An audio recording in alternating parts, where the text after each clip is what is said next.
नमस्कार दोस्तों, स्वागत अभिनंदन। आप देख रहे हैं देवभूमि उत्तराखंड से यूट्यूब चैनल मदन मोहन सती उत्तराखंड। तो आइए सुनते हैं व्यास जी महाराज पंडित श्री रामकृष्ण जी के मुखारबिंद से श्रीमद् भागवत कथा के कुछ महत्वपूर्ण अंश। हम अरण्य कांड पर पहुंचे। अरण्य में भी आता थी तो जंगल में जाते हैं। भगवान कहाँ गए? दिल्ली नहीं गए। भगवान दिल्ली भी जा सकते थे, अयोध्या से सीधा कहाँ दिल्ली जा सकते थे घूमने के लिए। जैसा आजकल का बच्चा जा रहा है, घर में उसको काम करना आ नहीं रहा है, घर में वो विवाद कर रहा है, कुछ कर रहा है, उसके बाद दिल्ली तो जा रहा है। हमारे भगवान दिल्ली नहीं गए, तब उसका नाम हस्तिनापुर था। चले जाते हस्तिनापुर, नहीं गए हमारे। उन्होंने कहा महाराज जंगलम क्या मुनि गाने क्यों जा रहे हैं? कहीं ने कहा क्या है, तू तो खुश हो रहा, तेरे को वनवास दे करके तेने तो रोना था, मुरझाना था, तो बहुत खुश हो रहा है, क्या कारण? कौशल्या को भी वैसे, कौशल्या ने भी वही बोला राम के लिए, तू क्यों हो रहा है इतना खुश? तेरे पर तो पंख लग गए वनवास की बात सुनकर। तब रामचंद्र जी ने बहुत अच्छी कहा, ए माँ ये तो मेरा भाग्य खुल गया है। भाग्य है तो क्या खोला? जंगल में क्या मिलेगा? मुनिगण मिलन विशेष बन सब प्रकार भल मोह। अरे कम से कम ऋषि मुनि के दर्शन तो करूंगा मैं। तेहि पर पितो आयसु बहुरी सम्मत जननी। तो एक तो पिताजी की भी आज्ञा हो गया, फिर तेरी भी सहमति हो गई। और ऋषियों के दर्शन करूंगा मैं, मेरे को ज्ञान मिलेगा ऋषियों की। कुछ वस्तु हमको जो है संतों के बोलने से ज्ञान है। पुस्तकों में वो चीज नहीं मिली, स्कूल कॉलेज में नहीं मिला, सर्च सूत्र मोबाइल इसमें नहीं मिला। इसमें भी नो आंसर आता है। कोई जरूरी नहीं कि सब चीज और जवाब ये में भी आएगा, नहीं होता उसमें नो आंसर, ऐसा भी आता है उसमें ज्यादा। तो वे भगवान भी थोड़ा निहुन वे भरवा भी नाना मैं भी बोलूं नहीं यार, इसका कोई जवाब नहीं। वे भरवा भी नहीं, संतों से मिलती वो बात। पुस्तक तुम पढ़ ले आधा हमेशा, वो सब नहीं। संत इसलिए है, संत मिलन सम सुख जगन्नाय, नहीं दरिद्र सम दुख जगन्नाय। वहां चौपाई भी जवाब देती है। संतों के मिलने से जो सुख की प्राप्ति होती वो अन्य से नहीं, और नहीं दरिद्र सम जगमाही दुख। सबसे बड़ा दुख कौन है? दरिद्र। सुख संत में, संत मिल गया तो कथा सुनाएगा, दुर्जन मिलेगा तो व्यथा होगी, दुनिया भर का टेंशन। तो ये हो जाता है। तो यहाँ बोल रहे हैं कहाँ पर पहुंचे थे हम, देखो कितना अच्छा। मुनिगण मिलन विशेष पर उड़ करके चले गए। उन्होंने कहा मैं जंगल जाऊंगा, माँ मेरे लिए चलो आशीर्वाद दे दीजिए। चले गए। अब वो तो गए, कुछ गए वो तो माँ ने भी कहा कि जाओ दशरथ, राजा दशरथ ने क्यों बोलना था कि तुम चले जाओ यहाँ से। परंतु इतना कहा है, क्योंकि रामायण में ये भी लिखा है, ऐसा नहीं कहा कि चले जाओ सीधा, ऐसा नहीं कहा। सुमंत को कहा रथ चढ़ाई दिखाई बना फिरे गए हो दिन चार, शुचि सुकुमार कुमार दो जनक सुता सुकुमार। इनको रथ में बिठा करके ले जाओ, 2-4 दिन घुमा करके ला। इतना तो कहा ही है दशरथ ने। फिर रामचंद्र जी ने पूछा कि पिताजी मैं जंगल को जा रहा हूं, आप दुखी न होइए। तो दशरथ ने कोई उत्तर नहीं दिया, इसलिए मौनम सुकृति अस्ति, ऐसा भी लिखा। यदि मौन हो गए बोलना हाँ ना कुछ नहीं कहा तो इसका मतलब सुकृति है। तीसरी बात, राजा दशरथ ने कभी नहीं कहा हमारे लक्ष्मण पर शक्ति लगती, तो उन्होंने कहा कि यदि रामचंद्र जी तो विलाप में बोलते हैं, यदि मैं पिता के वचनों को न मानता तो आज भैया पर जो है शक्ति नहीं लगती। ये टॉपिक के रूप में दे रहा हूं मैं, कोई रामायण तो नहीं, तो बहुत बढ़िया है। ये तो 9 दिन में होता रामायण की कथा। तो ये टॉपिक की समझ की बात कि ये हम हमारे पढ़ के अध्ययन नहीं कर बहुत खोज बने, खाली रामायण पढ़ा हुआ मिला दूसरा जग मिला। तो उसमें उनने कहा कि मैं यदि पिता के वचनों को न मानता तो आज ये दुर्दशा नहीं होती, पत्नी का हरण हुआ, भाई भी मरने वाला है, शक्ति किसी ने वहीं पर प्रश्न कर दिया। मैं कहा दशरथ ने कहा क्या वचन, आपके वचन? तब उसकी खोज ये मिला कि रावण कुंभकर्ण कहाँ आए। अयोध्या में रामचंद्र जी बहुत छोटे थे, तोते के रूप में आए। रामचंद्र जी ने कहा पिताजी तोते को पकड़ लीजिए। दोनों पक्षियों को उनने पिंजरे में रख दिया। कुछ साल तक रहे हो अयोध्या में पिंजरे में। लंका सुनी उनका आए थे माना चक्कर, क्योंकि रघुवंश वाला ये मारेगा मेरे को। वो तो इसलिए आए दुश्मन को कहीं पर डूबेंगे या कहीं पर मौका पाकर के इसको समाप्त कर देंगे, ये तो विचार था राजा दशरथ। क्या जाने रामचंद्र जी समझ गए। ने कहा पिताजी बहुत अच्छे लग रहे हैं हमारे, बंद पिंजरा लाए, बंद कर दिया।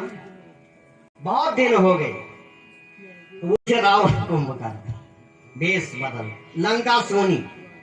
अरे कहाँ गया, वहां खोज हो रही है कि रावण तपस्या के लिए गए या दोनों भाई कहीं तो चले गए तपस्या के लिए। उन्होंने कहा तपस्या ही कर रहे होंगे, फिर अब आएंगे वो तो इस भरोसे में रहे। वो यहाँ बंदी बन गए, कैद हो गए, अब क्या करे। हाय हाय दशरथ को दया आई, कहा महाराज ये किसी क्या बोलने लगे। अब बेटे राम तू कुछ सयाना भी तो हो गया, तो अब इतना भी नहीं देख रहा। ये पक्षी पता नहीं किसके हैं और बंद यहाँ कैद कर रखे थे पिंजरे में, इनको मुक्त कर दी। तो रामचंद्र जी ने कहा जैसी आपकी आज्ञा, वो खोला उन्होंने मुक्त कर दिया। तो वो थे आज्ञा। अरे पिताजी ने उस दिन को आज्ञा, बोलने का मतलब यह कि वो रावण कुंभकर्ण जाकर सीता हरण का आरोपी था। अगर वो पिंजरा में बंद रहेंगे तो सीता का हरण भी नहीं होता। बोलने का मतलब मैंने पिता के वचनों का पालन किया, इसने फिर लंका में राज्य अपना करके फिर इतना उत्पाद कर दिया। देखो कहां से आया, वो वचन थी। बाकी पिताजी ने कोई ऐसा नहीं कहा कि आप जंगल चले जाइए, भले कई ने कहा, उन्होंने नहीं कहा आप जाइए, ऐसा कोई शब्द नहीं है। रथ चढ़ाई दिखाई बना इतना। और मौनम सुकृति अस्ति, विद्वानों ने कहा कि मौन रहे, उसमें नहाना कुछ नहीं कहा, इसका मतलब सुकृति। रामचंद्र समझ गए, वो तीनों चले गए, जंगल गए। परमात्मा की जैसी इच्छा होती है, हरे प्रेरित कहो मैं जाना। अब चले जाओ तुम, अब हो रहा सीता हरण की तैयारी हो गया। और नकली सीता भी तैयार हो गई। तुम पावा कमा करो निवासा, जो लगे करो निशिचर नासा। ऐसा ये सब कुछ हो गया। कंदमूल लेकर के लक्ष्मण भी आ गए और अब रावण ने भी योजना बनाई।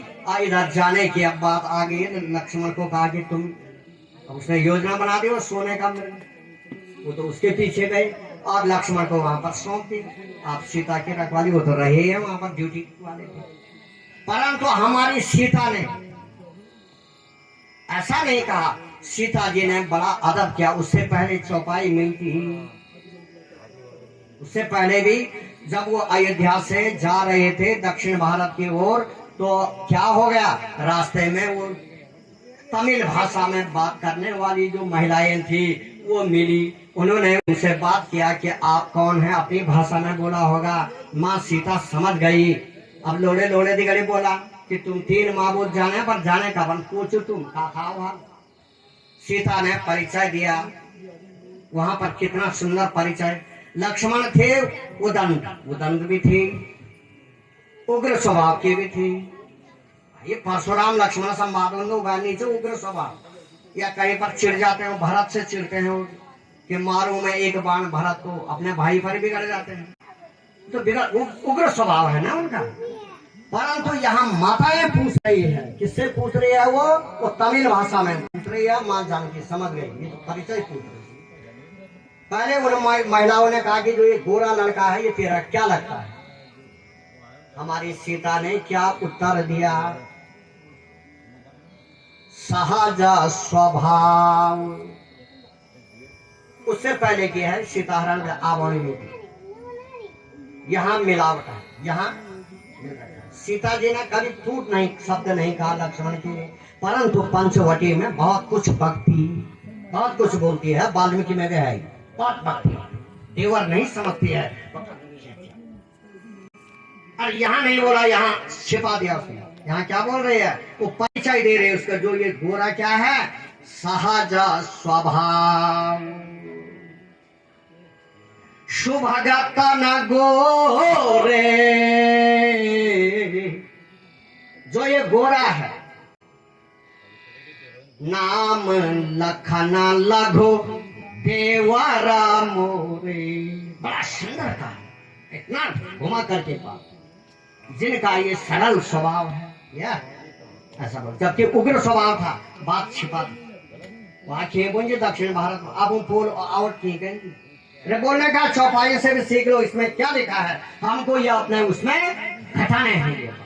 हमारी माँ बोल रही है जानकी, क्या बोल रहे, सरल स्वभाव शोभागतन गोरे, नाम लखन लघु देवर मोरे। बड़ा सुंदर था, समझा, ठीक है, तुम्हारे देवर लगते हैं, हो सकता है इससे बड़ा भी होगा कोई, तभी तो छोटा देवर बोल रहे, बड़ा देवर भी होगा। मान गए, अब कहा ये क्या लगता जो सांवरा, चितई कृपा निधि अंचल ढाकी, विधो विधि भोह करी पाकी। फिर दूसरी कड़ी आती है, चितई प्रभु, थोड़ा नजर लगाए यूं भगवान के, और अंचल को थोड़ा और आप ढाकी बल मुंह इतने तक ढके, चितई, अब फिर उसका आंचल ढाकी और बस ऐसा किया। माताएं समझ गई, इसका पति, तेरा पति है, वो दक्षिण भारत वाल बने, तेरा पति लगता नहीं। बोलने का कितना, अब लक्ष्मण के लिए कितनी रिस्पेक्ट, अब देखो तुम वहां लक्ष्मण को बक रही है, क्या बक रही है, अब आ रही है वो बात, बक रही है, पर लक्ष्मण जाने वाला नहीं था, जाने वाला नीचे, अगर बकन नीचे तो वो भी नहीं जान सकी, वो चौधार था। वहां नहीं बोलते सुबह गप्पा न गोरी, नहीं बोलते है वहां, हाँ पर क्या बोलते है कि सुनो लखन के ही शब्द ही आता है, शब्द आ रहा है यहाँ, हाय लक्ष्मण बोल रहे हैं, रक्षा करो, ये कहां से आ रहा है, जाओ बेग भी संकट तब अब रहा, तुम्हारे भाई पर कोई संकट। लक्ष्मण ने कहा नहीं नहीं मां, ये हो ही नहीं सकता है, देखो विलास सृष्टि कर जोई और ता कर, ये क्या तो कुछ नहीं होता बाबा, इन पर ता पर संकट पर ही ना कोई, वो स्वप्न में भी संकट नहीं आ सकता। अगर उनकी बिरकुटी थोड़ा खराब भी हो गई, नहीं जाने लगे, मैं तो तुम्हारे लिए सौंप गई, भगवान की आज्ञा थी, मैं क्यों जाऊं। जी ने कहा, अब सीता जी फिर चुप रह गई। सीता तब भी बोलना नहीं चाहती थी, देवर को आप कैसे गाली दे या दुर्वचन कैसे बोले, फिर भी राम ने समझ लिया, उधर रावण भी जोगी के भेष में आ गया, काम नहीं बनता, अब तो काम बनने वाला है, क्योंकि सीता चुप हो गई। इसने बोल दिया भृकुटी विलास सृष्टि लय होई। भले हम रामलीला में उसको दिखा देंगे, तू अभी जा करके भाई की इमदाद कर, तो अलग है बहरत वाली बात, मैं चौपाई के माध्यम से बोल रहा हूँ, रामायण को प्रमाण से रख करके मैं बताता। हमारी सीता नहीं बोलती, कुछ ने चुप हो गई, ठीक है, लक्ष्मण ने भी अच्छा जवाब दे दिया, चुप हो गई। राम ने कहा आप काम नहीं बनता, वो तो रावण जोगी बन गया, सीता हरण नहीं होता, राक्षस कैसे नहीं, क्या करें। अब आए महाराज को दूसरी कड़ी में, रामचंद्र जी स्वयं सीता के मुख में प्रवेश हो गए। अब आ रही है सीता के मुख से पुरुष की जैसी आवाज, महिला आवाज तो है। अब उसने उनको क्या बोलने लगे, वो देवर के लिए उसने कहा तू स्वार्थी, अब बोलने लगी तू स्वार्थी, तो इसलिए तो जंगल में आया है कि ये मरेगा बड़ा भाई, तो मैं पत्नी के रूप में इसको रखूंगा, तेरी तो ऐसी बुरी निगाह, तेरी नजर ऐसी, तू बुरी आचरण वाला। और उसने भी उसको पर कैसे बता, सीता ने नहीं बोला, उनके मुख में भगवान राम प्रवेश हुए। राम की आवाज मर्दाजन आवाज होनी चाहिए, लक्ष्मण की मति कुछ भाई माँ की आवाज ही बदल गई, क्या हो गया। तो वो चौपाई लिखी, कैसे प्रमाण होगा, चौपाई आप उसी चौपाई लिखी है वहां, मरम बचन सीता जब बोला, बोला शब्द बोली नहीं है, मर्म बचन सीता जब बोली ऐसा नहीं है, मर्म बचन सीता जब बोला, हरि प्रेरित लक्ष्मण मन डोला। मैंने कहा माँ की आवाज क्या बिगड़ गई, मर्दाजन आवाज भी और फिर गाल भी दी, कटु वचन बोल रही है, क्या हो गया माँ के लिए? तो कहा महाराज हरि प्रेरित माने इच्छा, भगवान की यही इच्छा थी और जिससे कि सीता जी के मुख से उन्होंने बानी, लेकिन काम नहीं बानी। अब उनके मुख में आए तब वो गाली दुर्वचन जो भी बोले होंगे वो आए। तो वहां पर चौपाई बोलते हैं कि बोला माने पुरुषलिंग वचन है ना, चौपाई बने वहां पर बोली होना चाहिए, नहीं हुआ, वो बैठा ही नहीं। तो इसलिए वहां पर है कि मर्म वचन सीता जब बोला, पुरुष वाक्य आ रहा है, इसमें महिला नहीं आ रहा, हमारा स्त्रीलिंग नहीं आ रहा, उसमें पुलिंग का शब्द। तो उन्होंने कहा हमारा ये सीता जब बोला, हरि प्रेरित, भगवान की यही इच्छा थी, लक्ष्य माना मन डोला, अब काम बन गया भगवान राम का। तब उन्होंने रेखा खींची होगी, उसके बाद वो गए। तो मनन करना चाहिए इसके लिए, जब तक मनन नहीं होगा, क्योंकि सीता देवर के लिए, जो माँ ऐसी बोलती है देवर के लिए, उसके कपट को छिपा देती है, उसके उग्र स्वभाव को छिपाया पहले से, जिसको कहा उन्होंने कि शोभा का तन गोरे, बहुत अच्छा सरल स्वभाव वाला है, सरल है हमारा देवर। ये छोटा देवर जो ऐसा बोलने वाली है, वो गाली तो कभी नहीं दे सकती, परंतु ये हरि प्रेरित, इसलिए हमको जब बारीक मनन करेंगे तब ये चीज पढ़ने को मिलेगी, समझ में आएगा, तभी तो होगा, वैसे थोड़ी होगा, खाली ऐसे हाथ में नहीं। तो ये भगवान की कृपा है इन पर। हम माताओं को बोलते हैं कि ऐसा नहीं कि अलावट आपको नहीं है रामायण पढ़ना, इसलिए आप जो पढ़े लिखे हैं रामायण को पढ़ो। गीता प्रेस गोरखपुर।